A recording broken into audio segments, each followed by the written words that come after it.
Hey everybody, guess what? We're back. Happy snow day. We're all snowed in here, Kev.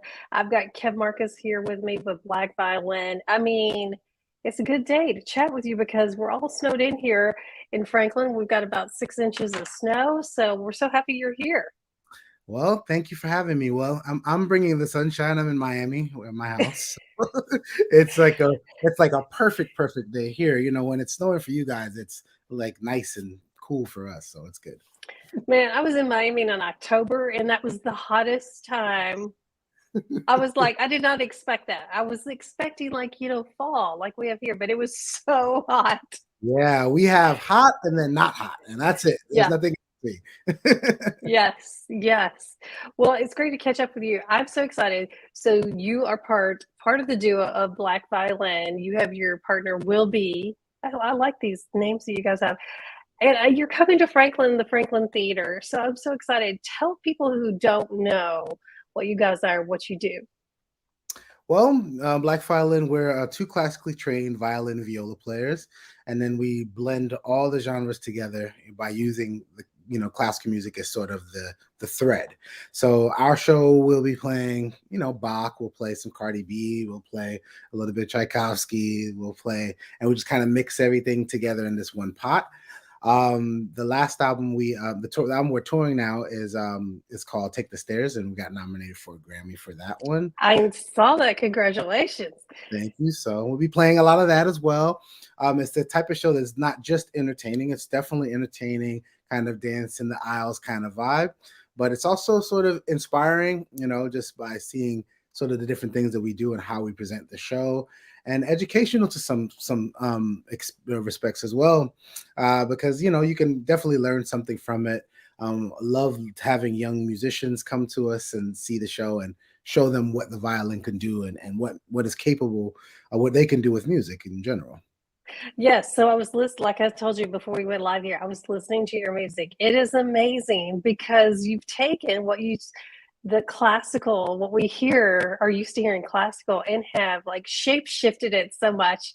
It is fascinating. Like, tell me how that process came about, how you do, like, did you just one day say, I'm just going to switch this up? I'm just going to add my own flair. Well, I mean, Will and I, we were studying it in high school, so we're no different than anybody that took band or choir in high school. We just took orchestra, and we just started getting really good on the instrument. And for me, I think it started when I realized that when I tell people I play the violin, they'd be like, "Wow, you play the violin!" Like they'd be shocked just because I don't look like a violin player.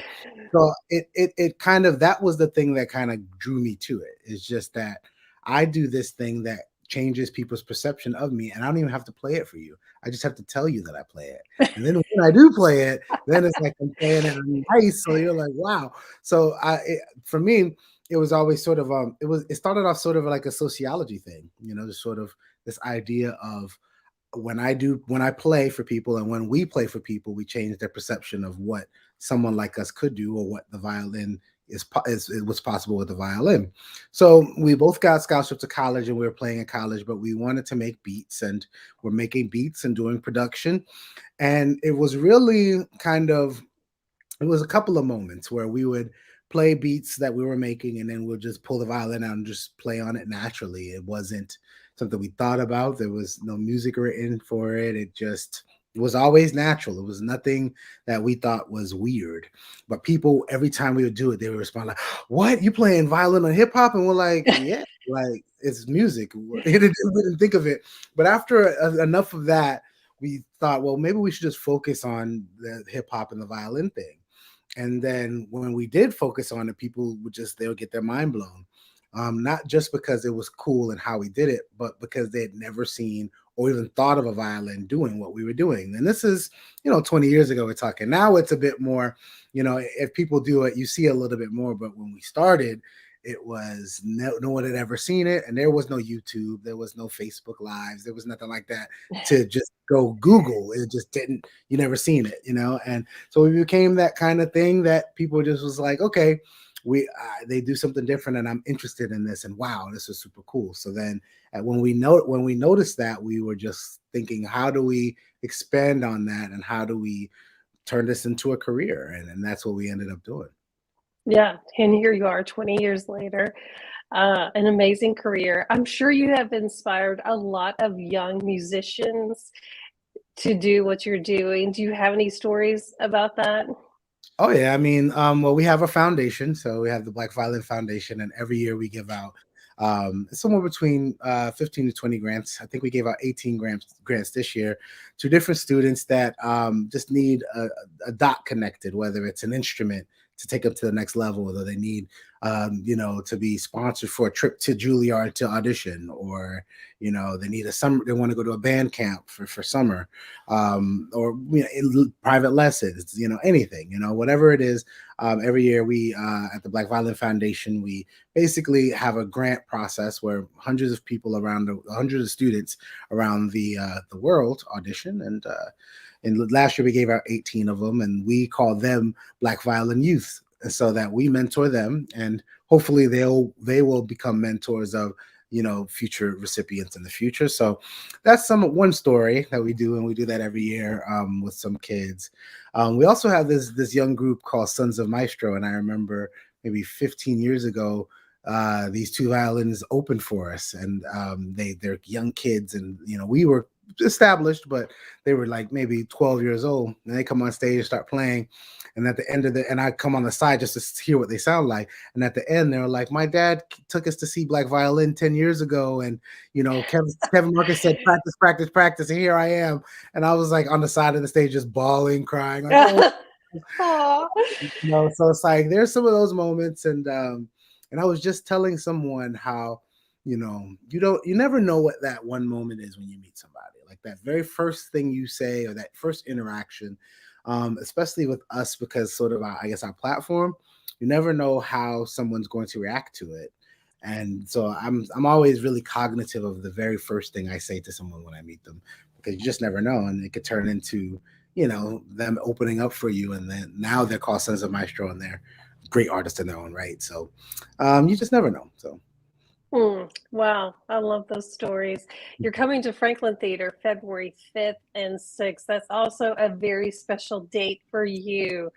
It's your birthday.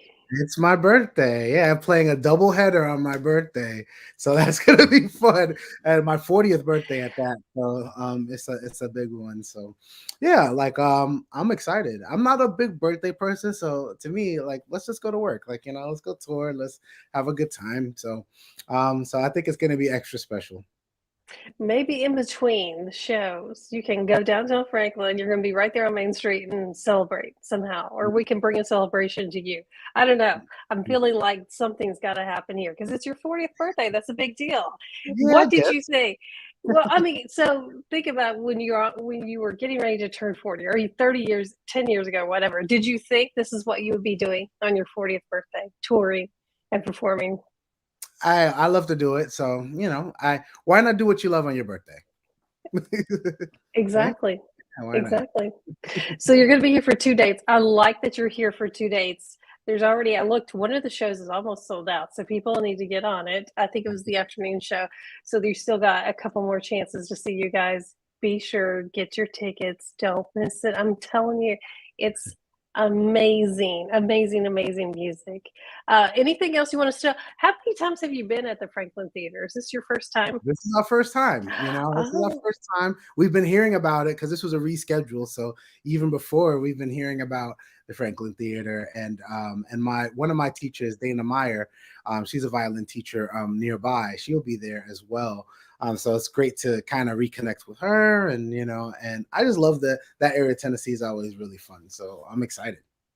yes. So we got a comment that just came in that they saw you guys at the caverns. So you played in the cave underground.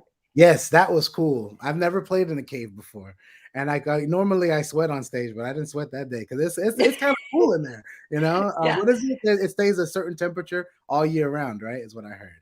Yes, it does. It does. Now, how was that for the violin and the viola? Did the instruments hang in there with the? Hey, we got through it. I don't know. I mean, they seem like they're okay. These violins have been through everything, so they're good. That was so cool. I do remember that. Yeah, that was awesome.